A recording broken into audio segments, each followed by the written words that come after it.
Family background अच्छा होने से बेटा अच्छा होगा जरूरी नहीं है। लेकिन मैं पुलक सागर आपको कहता हूं कि आपको यदि अपनी बेटी की शादी करना है, उसके हाथ पीले करना है, उसका रिश्ता लेकर के जाना है, तो ना घर देखना, ना परिवार देखना, ना आप ये देखना कितना कमाता है, आप तो ये देखना कि जिस लड़के से अपनी लड़की की शादी कर रही हूं उसके दोस्त कैसे हैं, उसके यार कैसे हैं, उसके मित्र कैसे हैं। अरे पिता जैसा है बेटा वैसे ही होगा कोई जरूरी नहीं है, माता जैसी है बेटा वैसे ही होगा कोई जरूरी नहीं है, ध्यान रखना। लेकिन ये बिल्कुल जरूरी है कि दोस्त जैसे होंगे लड़का वैसा। दोस्तों का बैकग्राउंड देखो, आप ये देखो किसके साथ उठता है, किसके साथ बैठता है, कहां जा। माँ बाप से छिपके काम करते हैं लड़के, माता पिता को पता नहीं चलता, और दोस्त सड़कों पे बाहर क्या करते हैं। किसी भी बेटी की शादी करो तो लड़के के दोस्तों के बारे में जानकारी जरूर लेना। यदि लड़का अच्छा होगा तो अच्छे लोगों की संगति में उठता बैठता होगा, वो लड़का यदि खराब होगा तो गलत लोगों की संगति में उठता बैठता। आदमी जैसे माँ बाप होते हैं वैसा नहीं होता, जैसे दोस्त होते हैं आदमी वैसा हुआ करता है, ध्यान रखिए। मान्यवर एक सीख दी है मैंने आपको, इस पर कोई ध्यान नहीं देता है। आप बताइए ना, एक बेटा सही गलत किसकी वजह से होता है? बाप की वजह से, मां की वजह से नहीं मेरे भाई।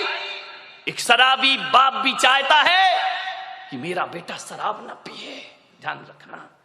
एक जुआड़ी भी चाहता है कि मेरा बेटा जुआ ना खेले, और एक बेश्या भी चाहती है कि मेरी औलाद इस गंदगी में जीवन ना बिताए, ध्यान रखना।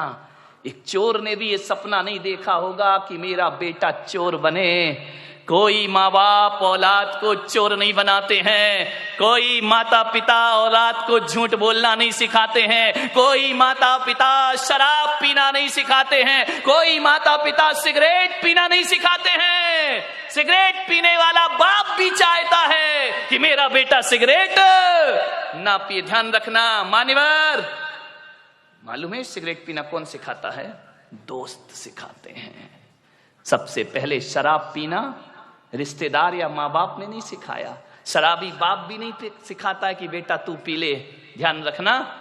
लेकिन सबसे पहले शराब पीना कोई सिखाता है तो दोस्त सिखाया करते हैं। सबसे पहले हाथ में सिगरेट आई तो माँ बाप और भाई के द्वारा नहीं, एक दोस्त के द्वारा हमारे हाथ में सिगरेट आती है, एक दोस्त के द्वारा हमारे जीवन में गलत चीजें आती हैं। और जब आदमी का स्टेटस ऐसा बन गया है, सिगरेट नहीं पिए, शराब नहीं पिए, तो कहते अरे कहां पिछड़ा हुआ आदमी, दुनिया चांद पे पहुंच गई, तू अगरबत्ती में लटका है। ध्यान रखिए मान्यवर, ऐसे बहकाने वाले बहुत मिलेंगे जिंदगी में। मान्यवर मैं तो कहता हूं यदि बिगाड़ने वाले दोस्तों से तो बिना दोस्त की जिंदगी गुजार लो, वो अच्छी हुआ करती है। लेकिन ऐसे दोस्तों की संगति ना करो जो हमारी जिंदगी को बर्बाद करके रख दिया करते हो। आप सोचिए जीवन में संगति का बहुत असर पड़ता है। एक पानी की बूंद जो आकाश से गिरती है, और यदि वही पानी की बूंद किसी नीम के पेड़ में चली जाए तो उसका स्वाद कैसा हो जाता है मेरे भाई? बताइए, कड़वा हो जाता है। नीम जानते हो? नहीं जानते हैं तो बोलो ना जानते हैं, नहीं तो मैं समझता तुम कुछ जानते ही नहीं हो। एक नीम के पेड़ में चला जाए तो स्वाद उसका कड़वा हो जाता है। वही पानी की बूंद गन्ने के खेत में चली जाए तो मीठी हो जाया करती है। वही पानी की बूंद यदि केले के पेड़ में चली जाए तो कपूर बन जाया करती है। वही पानी की बूंद यदि सांप के मुख में चली जाए तो हलाहल जहर बन जाया करती है। और वही पानी की बूंद नाली में चली जाए तो गंदी नाली हो जाती है। वही पानी की बूंद यदि समुंदर में गिर जाए तो खारी हो जाती है। और वही पानी की बूंद यदि सीपी के मुंह में चली जाए तो मोती बन करके निखर जाया करती है। बूंद एक ही है। ये इतने रूप क्यों हुए उस बूंद के? संगति के कारण से। किसकी संगति करी उसने?